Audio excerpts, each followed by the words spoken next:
Solo travelling ఎందుకంటే first మన friends full busy ఉంటారు. ఎవరు చూడు ఎప్పుడైనా రారా ట్రిప్కి వెళ్దామంటే ఫస్ట్ చెప్తారు నాకు ఆఫీస్ ఉంది, నాకు లీవ్స్ లేవు, నాకు డబ్బులు లేవు, ఎనీథింగ్ ఓర్ ద అదర్ వాళ్ళని ఆపేస్తుంది. సో అలాగా ఆగిపోయినప్పుడు మనకి వెళ్ళాలని ఉంటుంది కదా, అది వేరే చాయిస్ లేదు, వెళ్ళాలి డెఫినెట్గా ప్లేస్ మనం చూడాలంటే సోలోగానే వెళ్ళాలి.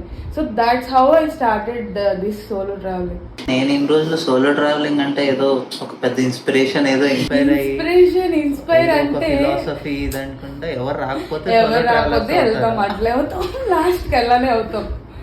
సో తర్వాత మనకు అది అలవాటు అయిపోయి ఎవరిని పిలవం కూడా, ఇంకా అదే నచ్చేస్తుంది. ఇప్పుడు మనం ట్రిప్ కి వెళ్దాం అనుకున్నప్పుడు ఎట్లా ఉంటది అంటే, చిన్నప్పుడు ఎక్స్కర్షన్స్ అట్లా అంటే టీచర్స్ అంతా రెస్పాన్సిబిలిటీ తీసుకొని మన తీసుకెళ్లే వాళ్ళు ఇదంతా ఉండేది.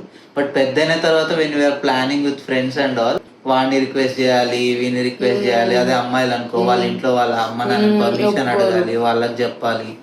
So many things come up and but somebody have to take initiation. వాడు ఖచ్చితంగా గ్యాంగ్ లో వాడు ఖచ్చితంగా అంటే హార్డ్ కోర్ ట్రావెలర్ అయి ఉంటాడు and even like enjoy with his friends and all. Like అలాంటి వాడు ఇవన్నీ అరేంజ్ చేసుకుని రెస్పాన్సిబిలిటీ తీసుకుంటాడు. సో నేను కూడా చాలా సార్లు తీసుకున్నా.